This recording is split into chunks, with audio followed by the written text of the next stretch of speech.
Parents को नमस्कार। ये हम लोगों का ये तीसरा सेशन है। अब बहुत ही महत्वपूर्ण सेशन है। पहला सेशन हम लोगों ने, जिसमें हमारे मुख्यमंत्री साहब भी थे, उसमें हम लोगों ने नॉर्मल चर्चा की थी बातों कि पेरेंटिंग घर में कैसे किया जाए, बच्चों से कैसे इंटरेक्ट करें, कैसे उनसे बातें करें, बच्चों के मन में जो संशय है उसको कैसे निकालें। ऐसे ही हम लोगों का एक दूसरा सेशन था। उस सेशन में हम लोगों ने उस बात पे चर्चा की थी कि हम लोग अपने स्कूलों में बुनियाद कैसे कर रहे हैं, हैप्पीनेस कैसे कर रहे हैं। जितने भी पेरेंट्स हैं अभी हमारे घरों में बैठे हैं अपने बच्चों के साथ, तो स्कूल कैसे घर में पहुंच जाए। और ये सेशन हम लोगों के लिए बहुत ही महत्वपूर्ण सेशन है। इसमें हम हैप्पीनेस की, हम लोगों ने 2-3 साल पहले हैप्पीनेस क्लासेस शुरू किए थे अपने स्कूलों में। उसका बहुत ही महत्वपूर्ण असर रहा हमारे बच्चों पे। आज का हमारा ये सेशन इसलिए है कि अब आप अपने घर में बैठ के पेरेंट्स बच्चों के साथ मिलके हैप्पीनेस क्लासेस कैसे करें। तो ये हैप्पी फैमिली की ये शुरुआत है। और इसमें हम लोग सारे यहाँ पे हमारे मिनिस्टर साहब बैठे हुए हैं जिन्होंने काफ़ी हैप्पीनेस पे काम किया है, हैप्पीनेस करिकुलम डेवलप किया है। अविनाश जो भी हमारे साथ हैं। ये हैप्पीनेस क्लास हम अभी आपको इंट्रोड्यूस कर रहे हैं कि स्कूलों में जो हैप्पीनेस क्लास हम करते हैं वो घर में कैसे किया जाए। लेकिन आप हर रोज 4 बजे हैप्पीनेस क्लास हुआ करेंगे। आप लोग इसमें पार्टिसिपेट कर सकते हैं। हमारे टीचर उसमें आपको एंकर करेंगे, हमारे टीचर आपको बताएंगे कि हमारे हैप्पीनेस क्लास है। लेकिन ये हर दिन 4 बजे ये होगा। और मिनिस्टर साहब से मैं ये कहता हूँ कि थोड़ा सा इसके बारे में आपको बताएंगे, फिर हम इसमें आगे चर्चा करेंगे। धन्यवाद विनय जी। सबसे पहले तो मैं अपने शिक्षा विभाग और ख़ासतौर से हमारे शिक्षा निदेशक विनय भूषण जी और हमारे टीचर अविनाश जी को धन्यवाद करता हूं। हमारे एजुकेशन एडवाइज़र शिक्षा विभाग में शैलेंद्र शर्मा जी हैं, उनको भी धन्यवाद करता हूं और बधाई देता हूं कि उन्होंने इस तरह का एक नोबल स्टेप उठाया है जिसमें हैप्पीनेस क्लास अब केवल और केवल दिल्ली के सरकार के स्कूलों में पढ़ने वाले बच्चों के लिए नहीं बल्कि सबके लिए ओपन कर दी है। और हम सब जानते हैं कि सारी दुनिया इस वक्त एक बहुत गहरे संकट से जूझ रही है जिसका नाम है कोरोना। जितना हम समझते हैं हमारे पेरेंट्स ने ऐसा दौर नहीं देखा, हमारे ग्रैंड पेरेंट्स ने ऐसा दौर नहीं देखा।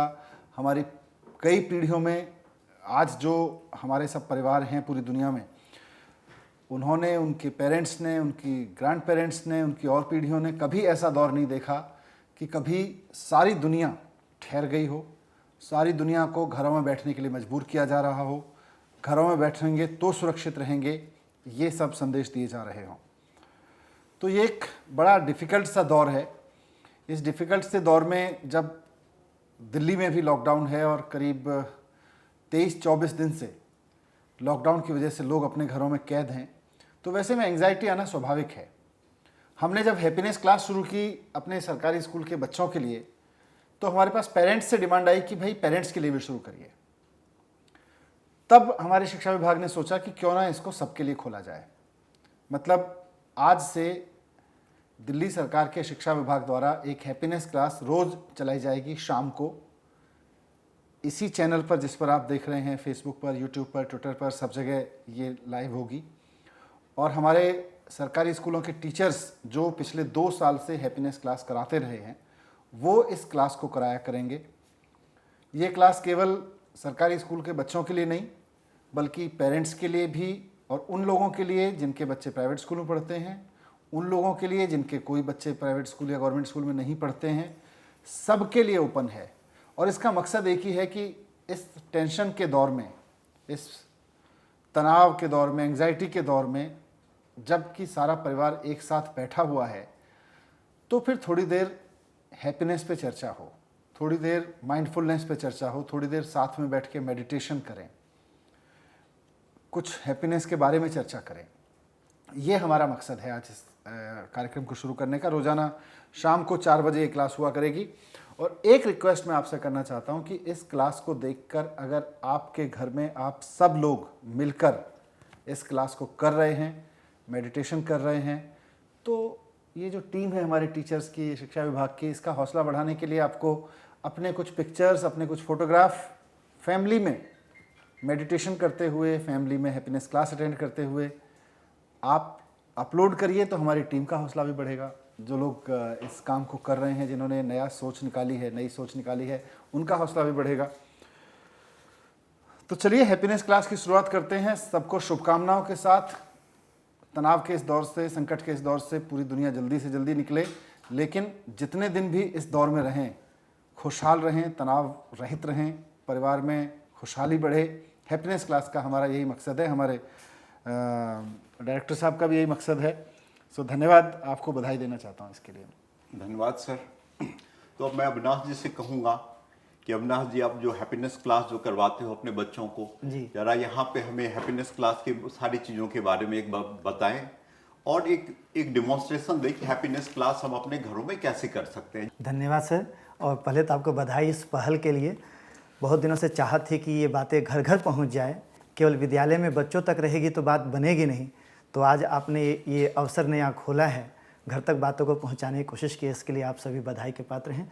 तो पहला सत्र जो हम लेते हैं वो माइंडफुलनेस का लेते हैं, और माइंडफुलनेस की एक छोटी सी गतिविधि करके देखते हैं जिसमें कि पूरा परिवार जुड़ जाए। और इस कोरोना के पल में कभी लगता हो कि अरे बाहर निकलने में कुछ परेशानी हो रही, बाहर निकल नहीं पा रहे हैं, दम घुट रहा है, तो ऐसे पल में कैसे कुछ राहत की सांस ली जा सकती है। तो शुरू करते हैं। सभी एक आरामदायक स्थिति में बैठ जाएं। आप अपनी कमर सीधी कर लें।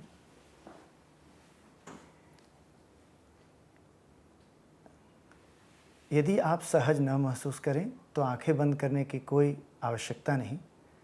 तो अब शुरू करते हैं इस प्रक्रिया को। एक लंबी गहरी सांस लेकर अपनी आंखें बंद करें।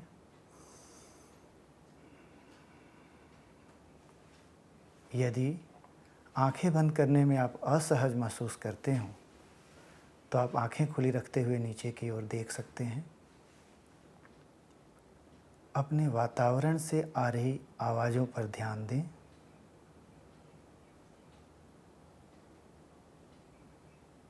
कौन सी आवाज़ें आ रही हैं, किस ओर से आ रही हैं।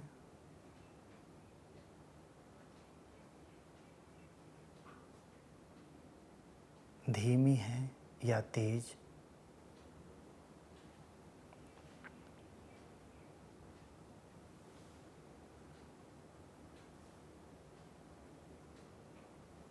अब आप अपना ध्यान अपनी सांसों पर लेकर आएं।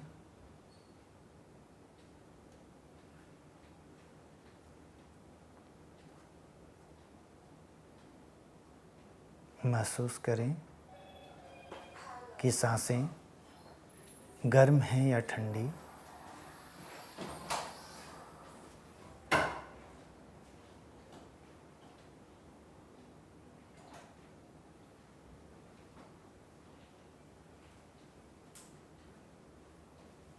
सांसों का आना जाना महसूस करें।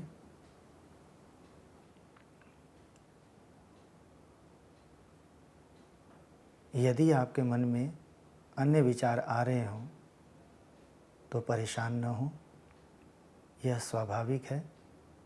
अपना ध्यान पुनः अपनी सांसों पर लेकर आएं।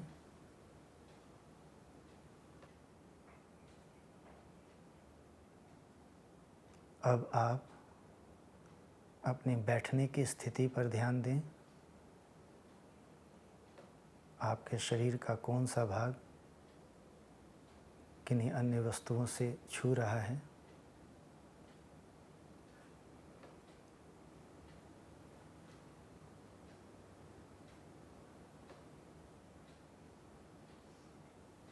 जब आप सहज महसूस करें,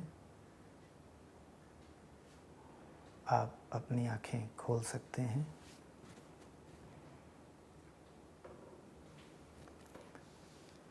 तो कुछ बातों का हमें ध्यान रखना है, जैसे इसमें किसी विशेष प्रकार की अवस्था में बैठने के लिए नहीं कहा जाता।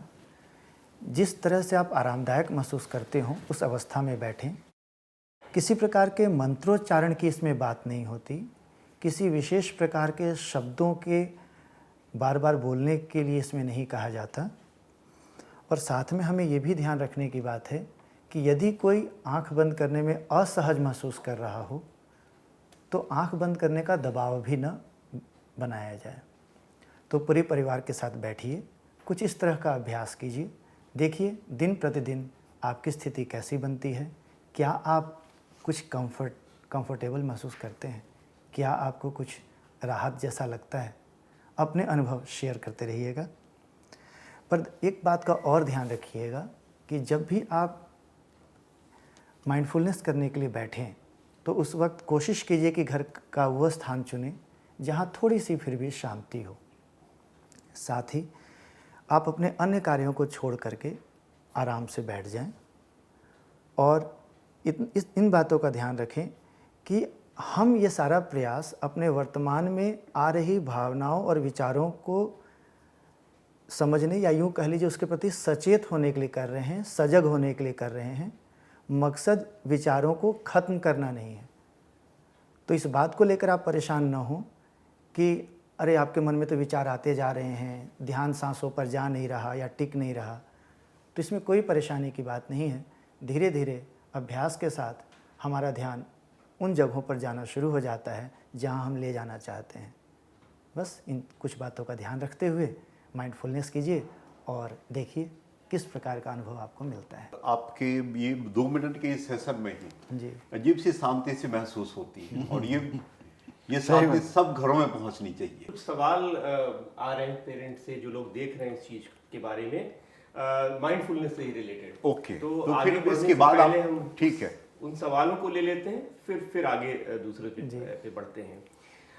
सो जनरली जो सवाल हमारे पास में आए हैं उसमें 2 बड़ी क्लियरली निकल करके आ रहा है, 2 स्ट्रीम। एक जो सवाल आया है वो ये है कि जो अविनाश जी ने अभी आपने करके दिखाया, आप इसे माइंडफुलनेस कह रहे हैं। सवाल ये है कि माइंडफुलनेस और मेडिटेशन में क्या अंतर है? बिकॉज बहुत सारे परिवार मेडिटेशन करते रहे हैं, उससे अवगत हैं। तो माइंडफुलनेस और मेडिटेशन में क्या अंतर है, थोड़ा इसको स्पष्ट करते हैं। और एक जो बड़ा इंटरेस्टिंग सवाल और निकल करके आया है, उसको देखा जा सकता है, वो ये है कि किसी ने पूछा है कि क्या हैप्पीनेस वाकई सिखाई जा सकती है? हैप्पीनेस तो एक भाव है, एक फीलिंग है, उसे कैसे सिखाया जा सकता है, उसे कैसे प्रैक्टिस किया जा सकता है? तो इस पे थोड़ा सा रोशनी डालें सर। माइंडफुलनेस और मेडिटेशन, मैं कोई बहुत उस पर बहुत पकड़ रखने वाला व्यक्ति नहीं हूँ। मैं खुद मेडिटेशन करता हूँ और मेरा मानना है कि माइंडफुलनेस भी मेडिटेशन का एक तरीका ही है। भारत में बहुत सारे तरीके डेवलप हुए मेडिटेशन के, बहुत सारे प्रैक्टिसेस अपनाई गई, पर एक यूनिवर्सल चीज़ जो भारत को यूनिक बनाती है वो ये कि हमने माइंडफुलनेस खोजी। ये भारत की खोज है और आज सारी दुनिया में माइंडफुलनेस के ज़रिए मेडिटेशन की प्रैक्टिस होती है। ये वर्ल्ड एक्सेप्टेड फॉर्मेट है मेडिटेशन का, जो हर धर्म के, हर जाति के लोग इसके ज़रिए, सारी दुनिया के देशों के लोग इसके ज़रिए इस मेडिटेशन तकनीक को अपना रहे हैं। आज वेस्टर्न कंट्रीज़ में, ईस्टर्न कंट्रीज़ में, डेवलप्ड कंट्रीज़ में इसको खूब अपनाया गया है। हमारे यहाँ भी खूब माइंडफुलनेस की प्रैक्टिसेस होती रही हैं, जिसको आप अभी जैसे अविनाश जी करा रहे थे, सांसों का आना आवागमन, हमारे वेदों से लेकर हमारे बहुत हमारी पारिवारिक परंपराओं में, धार्मिक परंपराओं में इसका खूब जिक्र है। कुल मिला के मेडिटेशन का एक फॉर्मेट ही है।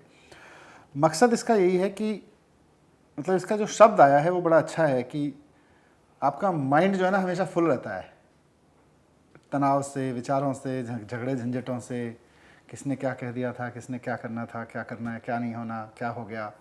तो उस माइंडफुल को, मतलब अपने फुल माइंड को थोड़ा माइंडफुल कर लें, थोड़ा ध्यान दे लें।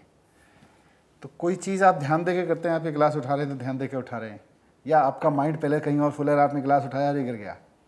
तो अगर आप माइंडफुल होकर गिलास उठाएंगे तो गिरेगा नहीं, और अगर बिना माइंडफुल हुए फुल माइंड से गिलास उठा लेंगे तो हो सकता है गिर जाए, अपने ऊपर भी गिर सकता है, किसी और के ऊपर भी गिर सकता है। तो बहुत लेमैन लैंग्वेज में मैं कहूँ तो यही मुझे समझ में आता है। बाकी तो जो बहुत एक्सपर्ट्स हैं मेडिटेशन के वो इस पर बात कर सकते हैं, पर मेरी राय में हर चीज़ को ध्यान से करना, हर चीज़ पे ध्यान लगाना, हमारी सबकी शिकायत ये रहती है साहब मेरा मन ना कहीं टिकता नहीं है। तो दुनिया भर में जितने प्रयोग हुए और भारत में जितने प्रयोग हुए और हमारे हैप्पीनेस क्लास में भी जितने प्रयोग हुए, माइंडफुलनेस के प्रयोग से ये देखने में आया कि बच्चे अपने पढ़ाई पे ध्यान देने लगे। जिन लोगों ने भी माइंडफुलनेस किया, उन लोगों के माइंडफुलनेस के तकनीक से मेडिटेशन किया, मन शांत रहने लगा। जैसे विनय जी भी कह रहे थे कि 2 मिनट के अंदर अंदर बड़ी अजीब सी शांति महसूस होती है, बड़ी अच्छी सी शांति महसूस होती लगती है। तो यही है। आपका दूसरा और सवाल था क्या? इस पे ही एक इंटरेस्टिंग सी बात एक टीचर अभी मुझे रिमाइंड कर रहे हैं। वो ये कहते हैं कि बहुत बार पेरेंट्स की भी और टीचर्स की भी बच्चों से शिकायत रहती है। हम ये बोलते हैं कि ये ध्यान नहीं देता, ये ध्यान से नहीं सुनता, पर हम कभी उसे सिखाते नहीं है कि ध्यान कैसे दिया जाए। ध्यान देगा कैसे? जब माइंडफुल होगा तो ध्यान, फुल माइंड होगा तो ध्यान कैसे देगा? तो फुल माइंड की जगह माइंडफुल बनाना, मकसद यही है कि हर वक्त सब झगड़े झंझट घूम रहे होते हैं। और ये पेरेंट्स की नहीं होती है, दफ्तरों में भी यही होती है। बॉस की बात नहीं सुन रहा होता है कोई, किसी दफ्तर में, आप सरकारी दफ्तर में जाओ, कोई आदमी काम कराने आता है, उसकी कोई बात नहीं सुन रहा होता, दिमाग में इतनी सारी चीज़ें घूम रही होती हैं। तो फुल माइंड की जगह माइंडफुल बनाना, उसका अभ्यास करना। नहीं बने? हाँ, मतलब ये इसमें आप ये भी कह सकते हैं कि लोगों को दुख होता क्यों है जब कॉन्फ्लिक्ट होता है माइंड में। हाँ, उसको जब आपकी स्थिति से, आपकी जो परिस्थिति है उससे जब आपका कॉन्फ्लिक्ट होता है तब दुख होता है। और ये जो क्लास है, ये जो माइंडफुलनेस की आप जो बात करते हैं, उसी परिस्थिति को समझने का एक प्रयास है और एक्सेप्टेंस का प्रयास है कि अगर आप जो चीज़ें जैसी भी हैं, अगर आप उसको एक्सेप्ट करते हो तो आपको वो दुख नहीं होगा, वो कॉन्फ्लिक्ट नहीं रहेगा। तो मेडिटेशन का एक ये भी वो है कि जो भी जैसा है आपको एक्सेप्ट करना है कि ये ऐसा है। अब वो जो स्थिति है उसको उबरने के आपको अलग तरीके हो, लेकिन आपको पहले ये एक्सेप्ट करना पड़ेगा कि ये स्थिति है। वैसे भी दिखाता देखो, है। परिवार के साथ बैठ के खाना खाते हैं, सिनेमा देखने जाते हैं, पार्कों में घूमने जाते हैं, एक बार परिवार के साथ बैठ के मेडिटेशन भी करिए, ये मौका है। हाँ, तो बहुत अच्छा मौका है कि साथ बैठे हुए हैं सब। तो दूसरा जो इसी से रिलेटेड था वो ये था कि क्या हैप्पीनेस सिखाई जा सकती है? हैप्पीनेस का अभ्यास कराया जा सकता है। हैप्पीनेस अगर कोई टारगेट दिखे कि जिस तरह से हमने जब हैप्पीनेस क्लास को लॉन्च किया था उस वक्त भी ये बात आई थी कि भाई आप क्लास में हैप्पीनेस करोगे, क्या हैप्पीनेस सिखाई जा सकती है? तो हमने कहा बिल्कुल, हैप्पीनेस एज ए सब्जेक्ट पढ़ा के कुछ आप मैथमेटिक्स में 2+2 जोड़ के 4 सिखा दो, अलग उस तरह के टारगेट से नहीं समझ सकते, लेकिन हैप्पी रहना सिखाया जा सकता है। हैप्पीनेस एक मन की अवस्था है, उस अवस्था से परिचय कराया जा सकता है कि भाई कोई काम हम खुश होकर करते हैं या खुश रहने के लिए करते हैं। वो कहते हैं ना कि आदमी बड़े तनाव में होता है तो उसको सबसे अच्छा काम भी दुखी करने लगता है, और जब हैप्पी होता है तो सबसे कष्टकारी काम भी वो खुशी खुशी निकाल जाता है। तो वो हैप्पीनेस जो मन की अवस्था है, हमारा पूरा कोशिश उसमें हैप्पीनेस क्लास में यही है कि बच्चा उस मन की अपनी अवस्था को समझे, उस मनोस्थिति को, मनोदशा को समझे और बार बार उसका अभ्यास करे, उससे उसका इंट्रोडक्शन हो जाए। तो आज जब हम हैप्पीनेस क्लास पूरे परिवार के लिए करा रहे हैं तो उसका मकसद भी यही है कि आप घर में खाना खा के खुश होते हैं, कुछ आजकल तो वैसे मिलता नहीं, उसमें भी कोरोना आ गया है, होम डिलीवरी में भी कुछ पिज़्ज़ा मंगा लिया आपने कुछ और मंगा लिया, उस पर खुश होते हैं। एक बार घर पे मेडिटेशन करिए बैठ के, हैप्पीनेस की क्लास करिए बैठ के, आपको सोचने समझने का भी मौका मिलेगा एक दूसरे के बारे में, साथ में बैठ के आप कैसे रह रहे हैं, कैसे नहीं रह रहे हैं, कैसे कर रहे हैं। तो उसी से हैप्पीनेस की एक अवस्था निकल के आती है। और अविनाश जी, इसमें अभी हैप्पीनेस करिकुलम में जो हम लोगों ने देखा है, माइंडफुलनेस तो है ही, लेकिन कुछ हम लोगों ने, जैसे कि वेलबींग की बात है, बच्चों के वेलबींग की, बच्चे इमोशनली भी स्ट्रांग हो, इमोशनली भी बच्चे चीज़ों से रिलेट कर पाएँ, अपने पेरेंट्स से, अपने नेबर्स से, अपने इन्वायरमेंट से, एनिमल से, सब चीज़ों से। तो उस रिलेशन को हम लोगों ने एक कहानी के तौर पे दर्शाया है। तो उस टाइप के जो कुछ कहानियाँ हो, आप उसमें से 1-2 कहानी भी बता सकते हैं कि जिससे कि पता लगे पेरेंट्स को कि हम अपने क्लासेज में कहानियाँ, माइंडफुलनेस तो कराते भी हैं, साथ साथ कहानियाँ भी हम बच्चों को सुनाते हैं और उस पर चर्चा भी करते हैं। तो 1-2 कहानी अगर आप बता दें बच्चों के लिए तो बहुत ही अच्छा हो। शुक्रिया। एक्चुअली कहानी का मूल मकसद है बच्चों को चर्चा का खूब अवसर देना, क्योंकि हम ये देख पाते हैं कि कोई हमें जब कुछ सिखाने की कोशिश करता है तब हमारा सीखना शायद उतना नहीं होता जितना जब हमें कोई बात क्लिक कर जाती है या हमें छू जाती है, तब वो हमारे आचरण में आना आसान हो जाता है। देखते हैं, एक कहानी सुनते हैं, उस कहानी में क्या बात निकलती है। और आप सभी से एक अनुरोध रहेगा, कहानी सुनाने के बाद जो प्रश्न बच्चों से आप पूछें, उन बच्चों पर अपना निर्णय या अपना विचार मत थोपिएगा। खुल करके बच्चों को अपना विचार शेयर करने दीजिएगा, अपनी बात रखने दीजिएगा और अपनी बात जोड़िएगा भी ज़रूर।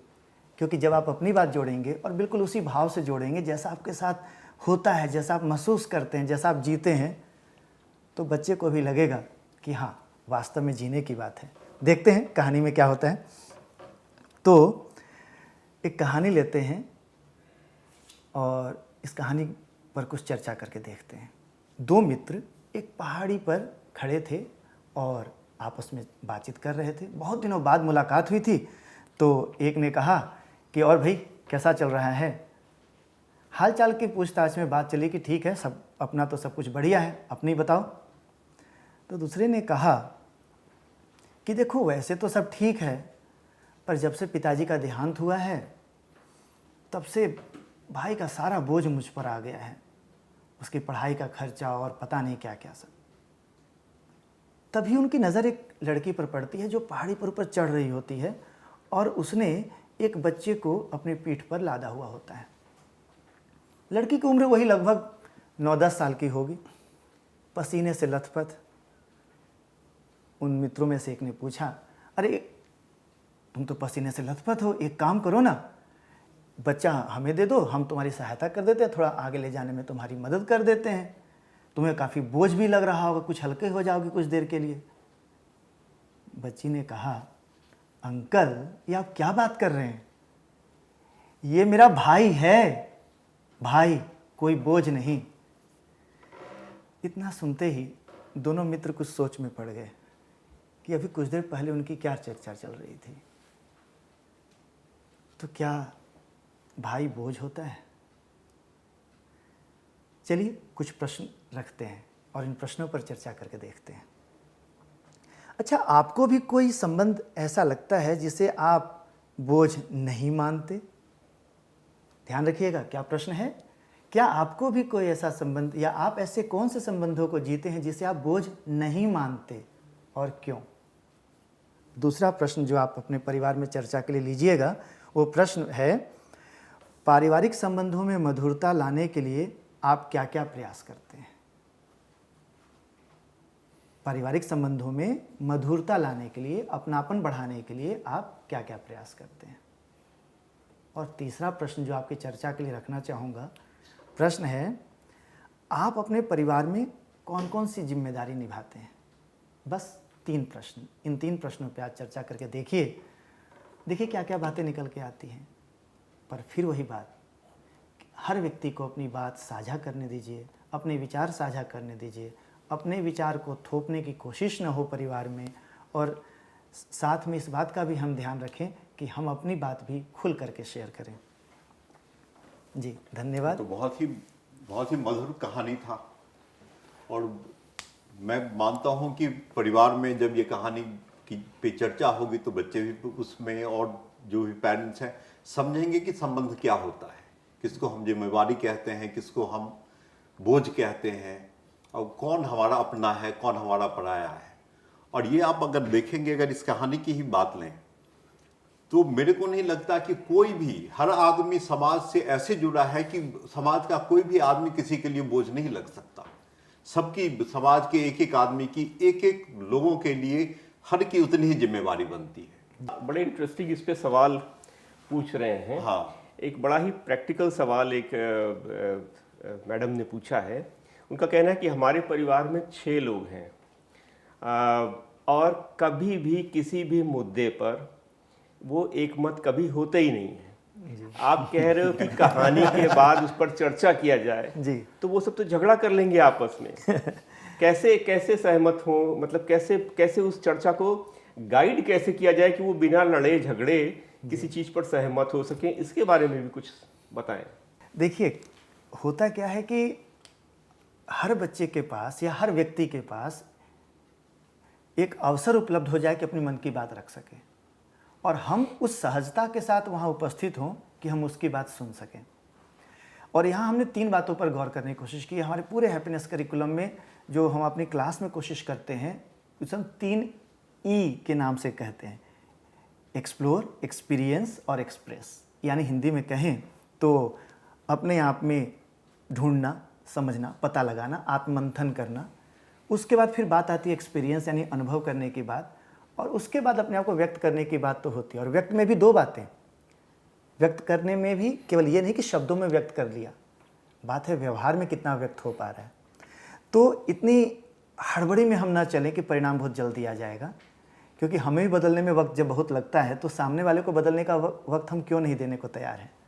तो आपस में अपने संबंधों की मिठास को बनाए रखें, एक दूसरे को खूब सुने, धैर्य से सुने। देखिए सबके आत्ममंथन में क्या क्या चीज़ें निकल के आती हैं। ये कोरोना के कुछ दिन पता नहीं कि किसी बड़े बदलाव की ओर संकेत कर रहे होंगे। देखिए कहानी जो है ना, जैसे अभी पहले हमने इस पूरे सेशन में माइंडफुलनेस कराया, तो जो हम अपनी हैप्पीनेस क्लास में कराते हैं कि हम पहले 5 मिनट माइंडफुलनेस कराते हैं, मेडिटेशन कराते हैं। उसके बाद जैसा अविनाश जी ने जिक्र किया, इसका स्ट्रक्चर इसी तरह का है कि फिर उसमें एक कहानी पे चर्चा करते हैं। तो घर पे भी सब लोग जब बैठे 4 बजे रोज़ाना मेडिटेशन के लिए, तो ये कर सकते हैं कि पहले सब लोग बैठ के एक रोज़ गाइड, ऑनलाइन गाइडेंस तो उपलब्ध होगी हमारे टीचर्स की तरफ से, लेकिन इसको इसी रूप में रखें कि पहले 4-5 मिनट मेडिटेशन करें बैठ के, उसके बाद कहानी पे चर्चा करें। कहानी पे चर्चा इसलिए इम्पॉर्टेंट है क्योंकि कहानी पढ़ के सुनना, कहानी सुनना या कहानी पढ़ना एक घटना है, पर कहानी को अपने ऊपर उतारना दूसरी घटना है। हैप्पीनेस क्लास में इस बात पे जोर है कि कहानी में जो बात कही जा रही है उसको अपने ऊपर उतारिए, वहीं से हैप्पीनेस का रास्ता निकलता है। जैसे इसी कहानी में था जो आपने सुनाई कि बोझ। अब कितने लोगों को लगता है भाई को पढ़ाना बोझ है, बहन को पढ़ाना बोझ है, या अपने परिवार की जिम्मेदारी उठाना बोझ है। हमारी बहुत सारी कहानियाँ भी हैं कि उसके साथ फलानी दुर्घटना हो गई और उसके ऊपर पूरे परिवार का बोझ आ गया। वो कहानियाँ भी गलत कहती हैं, उन शब्दों को, कहानी को फाड़ के फेंक देना चाहिए। जो कहानियाँ परिवार को बोझ बताती हैं, उन कहानियों को भी हमें फाड़ के फेंकना पड़ेगा, उनको रीराइट करना पड़ेगा। तो बोझ बांधने की एक आदत सी पड़ गई है। मैं आपको इसकी दूसरी घटना बताता हूँ। अभी पीछे कोरोना के समय पे अभी इस दौरान मैं फील्ड में कहीं जा रहा था, तो मैंने देखा एक आदमी स्कूटर पे अपने घर से 10 पैकेट खाने के बना के लाता है, 10-15 पैकेट, और वो बांट रहा था। कहीं सड़क पे कोई खड़ा मिल गया, कोई गरीब आदमी मिल गया, कोई मजदूर मिल गया जिसने खाना नहीं खाया हो सकता है। तो मैंने उनसे पूछा भी कि भाई ये क्या कर रहे हो? तो वो रोज़ जब से लॉकडाउन हुआ है उसके मन में ही है कि यार हो सकता है मुझे तो घर में खाने को है, हो सकता है कुछ लोगों के घर में खाने को ना हो। तो वो 10-12 पैकेट, 15 पैकेट, जो भी उसकी क्षमता है, वो रोज़ आता है, स्कूटर पे रखता है पैकेट बना के, और उनको रास्ते में मिलते जाते हैं लोग, देता चला जाता है। तो उसके अंदर खुशी है, वो बोझ नहीं मान रहा। अभी आप नियम बना दो कि सबको करना है तो सबको बोझ नहीं लगने लगेगा, जिसके पास है उसको भी बोझ लगने लगेगा, लेकिन वो अंदर से खुश है, खुश होके कर रहा है वो इस चीज़ को। तो ये जो खुशी की अवस्था है, मन में मनोदशा है, वो बहुत इंपॉर्टेंट है। और उससे जब आप ड्राइव होकर कुछ करते हैं, अगर आपको बोझ लगने लगी कोई चीज़, जैसे इसी रिश्ते में वो बहन अपने भाई को उठा के ले जा रही है कहानी में, अगर उसको लगने लगा मैं अपने भाई का बोझ उठा रही हूँ, तो वो दुखी होकर लेके जाएगी। और उसको लगा मेरा भाई है, तो उसके अंदर ऊर्जा आएगी, उसी मेहनत में उसके अंदर ताकत आएगी, उसी के अंदर उसको भाई को ले जाने में ताकत आएगी, और भाई को ले जाने के बाद भी उसको अंदर से खुशी महसूस होगी। तो ये चीज़ जो मैंने इस एग्जाम्पल पे किया है कि 10 लोगों को खाना खिला रहा है वो आदमी कोरोना के समय में, कुछ लोग भूखे ना मर जाएं लॉकडाउन के समय में, तो अंदर से खुश है, उसको बोझ नहीं लग रहा है। अगर बोझ लगने लगा तो वो एक आदमी को खाना ना खिला पाए, खुश है इसलिए 10 लोगों को खिला दे रहा है, ना होने पे भी खिला दे रहा है। सरकार ने उसको नहीं कहा, उसके पड़ोसी ने भी नहीं कहा उसको, बस घर में ही चर्चा हुई, पति पत्नी मिलकर खाना बना देते होंगे और फिर 10 लोगों को खिला देते हैं। तो ये एक बहुत इंपॉर्टेंट एस्पेक्ट है कि आप अंदर से खुश हैं कि नहीं। आप 24 घंटे कुछ ना कुछ तो कर रहे हैं, लेकिन उसके जब आप उस सीट पे बैठे हैं तो आप खुश होकर बैठे हैं उस काम को करने के लिए या दुखी होकर बैठे हैं, इसी पे सारा निर्भर है जी। एक बात और जोड़ना चाहूँगा कि जैसे घर में जो आपने कहा कि कहीं आपस में लोग भीड़ न जाएं, तो उसके लिए एक बात और ध्यान रखने की आवश्यकता होती है कि जो भी व्यक्ति जो कुछ भी शेयर कर रहा है, जो व्यक्ति जो कुछ भी बता रहा है, उसके अनुभव में वो बात कहीं ना कहीं से आई है, चाहे उसने वैसा कुछ होते हुए देखा है, चाहे उसके साथ कोई ऐसी घटना घटी है। तो जब उसने वैसा कुछ देखा, सुना, महसूस किया, तब उसने कुछ व्यक्त किया है। तो हो सकता है उसके पिछले अनुभवों में कुछ ऐसी बात हो जो आपके अनुभवों से भिन्न हो। तो इस बात का सम्मान करते हुए एक दूसरे को सुनते चलिए और स्थिति बेहतर हो जाएगी। नहीं, इसीलिए हमारे क्लास में ये भी इसीलिए कहा गया कि बच्चों को बोलने का पूरा मौका दिया जाए, बच्चों पे अपनी कंडीशन न ला दी जाए और बच्चे को पूरी फ्रीडम दी जाए कि बच्चा अपना जो भी कहना चाहे कहानी के बारे में, चाहे अपने एक्सपीरियंस के बारे में, उसको पूरी छूट है कि बच्चा खुल के बात कर सके। जी। बच्चे में कॉन्फिडेंस भी आता है, बच्चे को खुशी भी मिलती है इससे कि अब हमारे टीचर, हमारे जो दोस्त है वो मेरी बात अब सुन रहे हैं। जी। सही और उससे, और यही हैप्पीनेस का ये शुरुआत है। आदमी खुश होता ही तब है जब आपका एक्सेप्टेंस होगा दुनिया में। एक छोटी सी बात यहाँ जोड़ना चाहूँगा। बच्चों से चर्चा होते वक्त एक से पूछा गया, सम्मान आप किसी को किन तरीक़ों से देते हैं? और एक छोटे से बच्चे ने, 6ठी क्लास में जो अभी गया है, उस बच्चे ने कहा कि किसी को सुनना भी सम्मान देना है। बहुत बड़ी बात है। तो किसी ध्यान को से सुनना, किसी को ध्यान से आप सुनना भी सम्मान सुनिए, देना है। उसका रेस्पेक्ट है कि आप उसकी बातों को सुन रहे हैं। एक बच्चा बता रहा है, बहुत बड़ी बात। एक नीतिगत, मतलब कि पॉलिसी रिलेटेड सवाल किसी ने पूछा है कि हमेशा से बचपन से जब हम लोग भी स्कूल जाते थे तो एक मॉरल साइंस की किताब होती थी, नीति शास्त्र की किताब होती थी, जो स्कूल में हमें पढ़ा दिया जाता था। तो आप जो कर रहे हैं यहाँ पे, जैसे हैप्पीनेस में जो कहानी आप उपयोग करते हैं, वो जो मॉरल साइंस का जो सिलेबस होता था उसमें और इसमें क्या अंतर है? और फिर बहुत सारा हमारा ट्रेडिशन रहा है, बहुत अच्छी अच्छी हितोपदेश और ये सब जातक कहानियाँ बहुत सारी रही हैं। इन सब चीज़ों के बीच में फिर आपने अपने आप से कहानियाँ कहाँ से इंट्रोड्यूस करी और क्या डिफरेंट है उसमें? और देखिए, इस कैरिकुलम को जब हम बना रहे थे तो उस वक्त ये बड़ा सवाल उठ रहा था कि क्या हम नैतिक शिक्षा बना रहे हैं? नैतिक शिक्षा उसका एक छोटा सा हिस्सा है, उसका आधार है, पर हैप्पीनेस एक विज्ञान है। मतलब नीति क्या है? कोई कहानी कहती है कि सच बोलना चाहिए, ये नीति है। पर अगर उसके विज्ञान पे चर्चा नहीं हुई तो सच बोलना बोझ लगने लगता है, सच बोलने से डर लगने लगता है यार सच बोला तो नुकसान हो जाएगा, इसलिए आदमी बोलता नहीं। जैसे मतलब इसी सच वाले एग्जाम्पल पे ले तो हरिश्चंद्र की कहानी हमने सुनाई कि साहब सच बोलना चाहिए और सच के लिए सब कुछ बर्बाद कर देना चाहिए, चाहे अपना सब कुछ दांव पे लगाना पड़े, लेकिन सच बोलना चाहिए। बड़ी अच्छी कहानी हमारी भारतीय परंपरा में आई। लेकिन हो क्या गया कि हमने नैतिक शिक्षा में वो कहानी ले ली खाली। बस हमने कहा सब सच बोलना नीति है और ये कहानी पढ़ो और सब सच बोलने लगो, कोई नहीं बोलता। बल्कि हम आदर्शवादी बातें जो भी करें, हकीकत ये है कि आज हरिश्चंद्र कह के उस व्यक्ति का मजाक उड़ाया जाता है जो अपने दफ्तर में ईमानदारी से काम करता है, जो सच बोलता है, उसके बारे में लोग कहते हैं यार बड़ा हरिश्चंद्र है भाई। तो इसलिए वो हुआ क्या कि हमने खाली नीति पे छोड़ दिया। जब तक आप नीति के पीछे के विज्ञान पे बात नहीं करोगे बच्चों से, खाली नीति पे, सच बोलना चाहिए नीति है, लेकिन सच क्यों बोलना चाहिए? सच बोलेंगे तो आप खुश रहते हैं, सच बोलेंगे तो आपके अंदर एनर्जी आती है, सच बोलेंगे तो आपको कुछ अच्छा करने का मन करता है और आपकी पूरी ऊर्जा बनी रहती है। तो वो कैसे है, उसका अनुभव आप उसको नहीं कराएंगे, खाली कहेंगे भाई सच बोलना चाहिए कि झूठ बोलना चाहिए, बच्चा लिखेगा सच बोलना चाहिए, कहानी खत्म हो गई। तो वो नीति है। मतलब नैतिक शिक्षा की सबसे बड़ी कमी ये रह गई उस दौर की। मैं नैतिक शिक्षा पे सवाल नहीं उठा रहा। जिस परंपरागत तरीके से नैतिक शिक्षा दी गई कि एक कहानी सुनाई गई, कहानी के बाद पूछा गया भाई हरिश्चंद्र की माताजी का नाम क्या था, उनके बच्चे का नाम क्या था, उन्होंने क्या किया, उन्होंने क्यों किया, इस कहानी से हमें क्या शिक्षा मिलती है, सच बोलना चाहिए। मैं सच बोलता हूँ तो मुझे मेरे अंदर क्या होता है? मैं झूठ बोल के खुश होता हूँ कि सच बोल के खुश होता हूँ? जब मैंने झूठ बोला तब मैं पूरे दिन कैसे जिया, और जब मैंने सच बोला तो मैं पूरे दिन कैसे जिया? मैंने अपने अंदर कभी स्टडी करके नहीं देखा उस कहानी के बाद।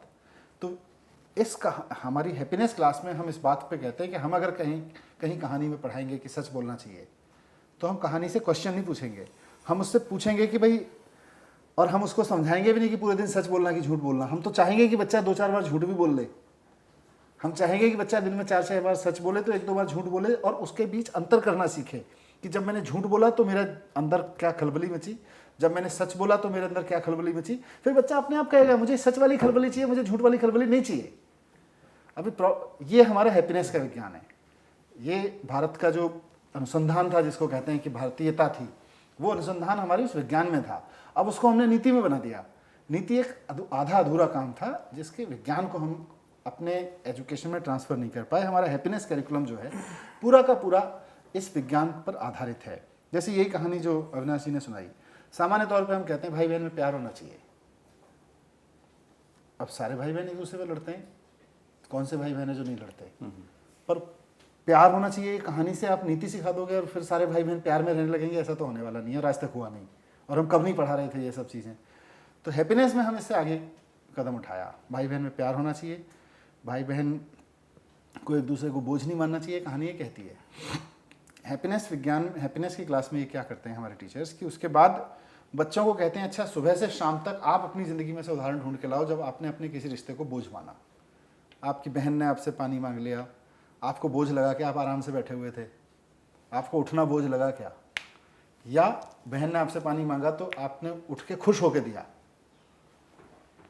वो बच्चा रिकॉल करता है मेरी मम्मी ने मुझको ये काम दिया था, मुझे अपने मम्मी के कहने पे काम कर रहा था तो मुझे बोझ लगा। कब बोझ लगा, कब खुशी खुशी किया? बोझ लगने में मैं दुखी था, खुशी खुशी जब कर रहा था तो मज़ा आया। तो ये बच्चा अपनी फीलिंग्स रिकॉल करता है। तो हम अगले एक हफ्ते फिर बच्चे की फीलिंग्स रिकॉल करने में मदद करते हैं।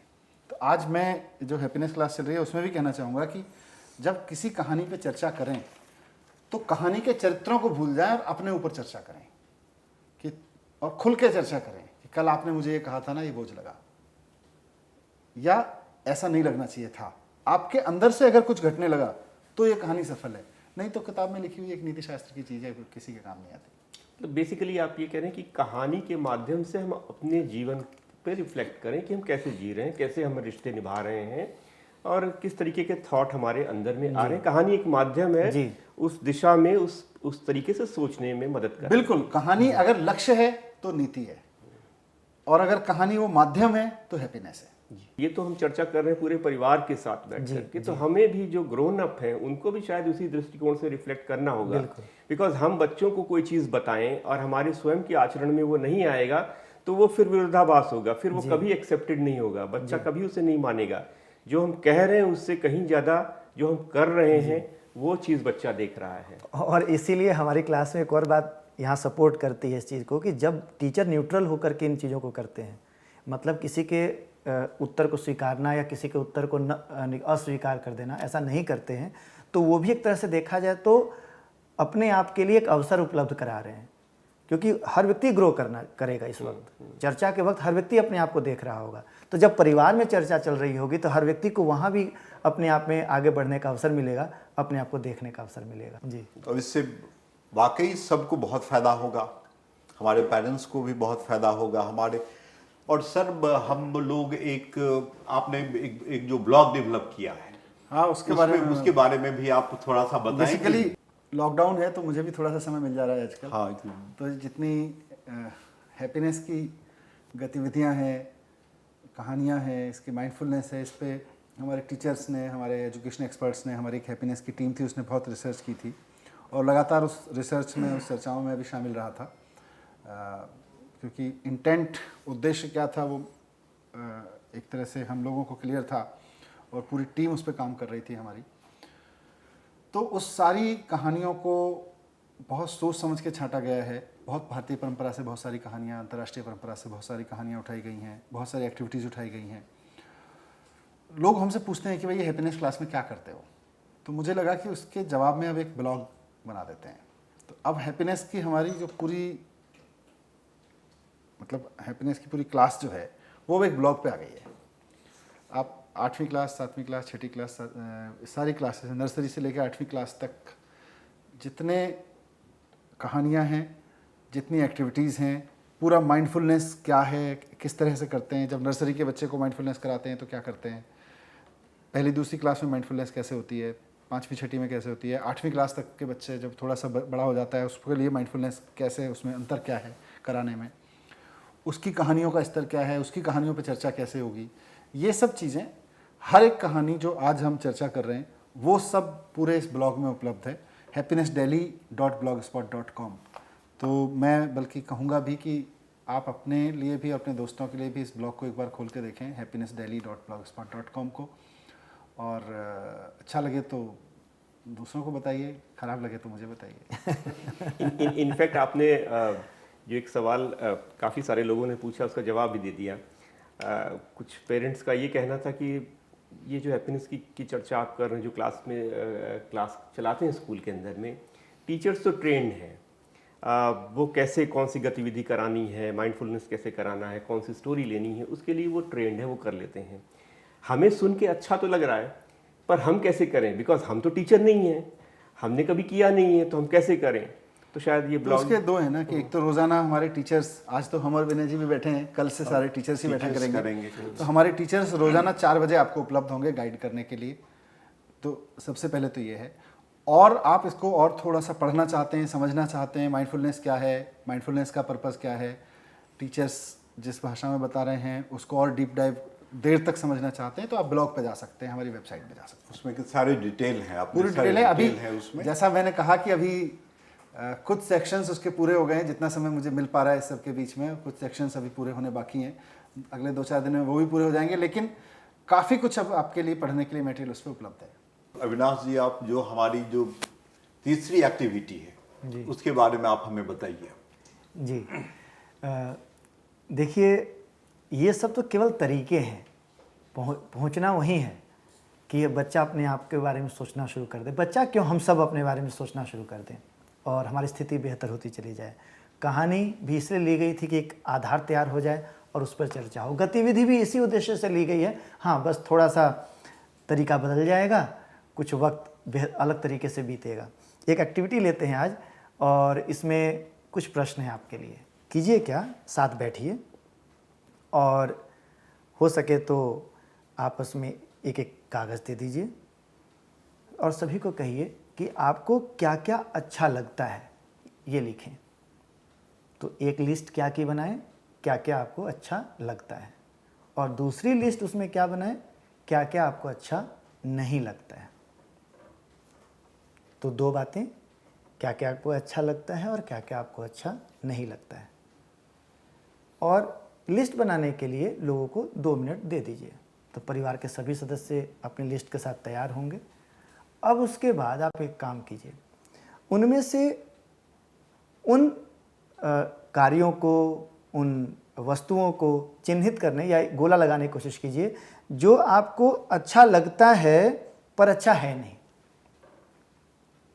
अच्छा लगता है पर अच्छा है नहीं। और दूसरी तरफ भी वही काम कीजिए जो आपने कहा था, जो जो अच्छा नहीं लगता है पर वो अच्छा है। तो इस तरीके से आप पाएंगे कि आपको 4 तरह की बातें निकल के आएंगी।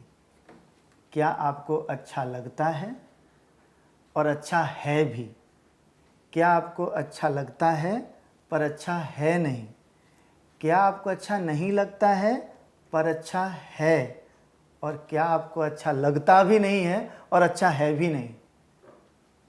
तो आप इस तरह से एक गतिविधि घर पे करके देखिए कि लोगों की क्या क्या बातें निकल करके आती हैं, और आपस में चर्चा करके भी देखने की कोशिश कीजिएगा कि उन्हें वैसा क्यों लगता है।